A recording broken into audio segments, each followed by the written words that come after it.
Hey guys, welcome back to SBL chill house. అందరూ ఎలా ఉన్నారు? నేనైతే చాలా బాగున్నానండి. ఈరోజు మీకోసం కాకరకాయ రెసిపీతో వచ్చేసాను. అందరూ కాకరకాయని చూసి చేదుగా ఉంటుంది, ఎవరు ట్రై చేయరండి. కానీ ఈరోజు నేను మీకోసం అసలైన టేస్ట్ చూపిస్తాను.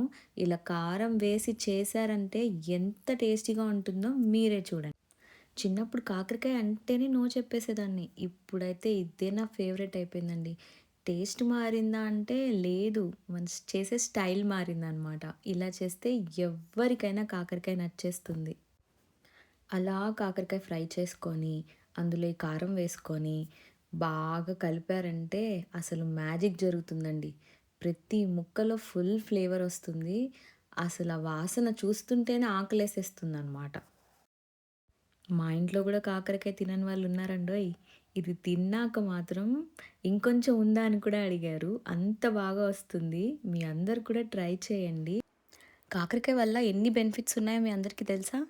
షుగర్‌ని బాగా కంట్రోల్ చేస్తుంది. హార్ట్‌కి చాలా చాలా మంచిదండి. మంచి ఇమ్యూనిటీని ఇస్తుంది బాడీకి. అలానే వెయిట్ లాస్‌కి కూడా సపోర్ట్ చేస్తుంది. చాలామందికి తెలీదు వెయిట్ లాస్‌కి కాకరకాయ యూస్ అవుతుందని. కానీ నిజమండి, బరువు తగ్గడానికి కాకరకాయ అనేది చాలా యూస్ అవుతుంది. ట్రై చేయండి. అలానే స్కిన్ టోన్‌కి కూడా చాలా మంచిదని చాలామంది చెప్తూ ఉంటారు. ఇలా సింపుల్‌గా, హెల్తీగా కాకరకాయ రెసిపీ అయితే రెడీ అయిపోతుందండి. మీరు కూడా ట్రై చేసి ఎలా ఉందో తప్పకుండా కామెంట్ సెక్షన్‌లో కామెంట్ చేయండి. మీ అందరి కోసం ఇంకా మంచి మంచి రెసిపీస్ రెడీ అవుతున్నాయండి. మీ ముందుకొచ్చేస్తాయి. Do follow our page. Thank you so much for watching.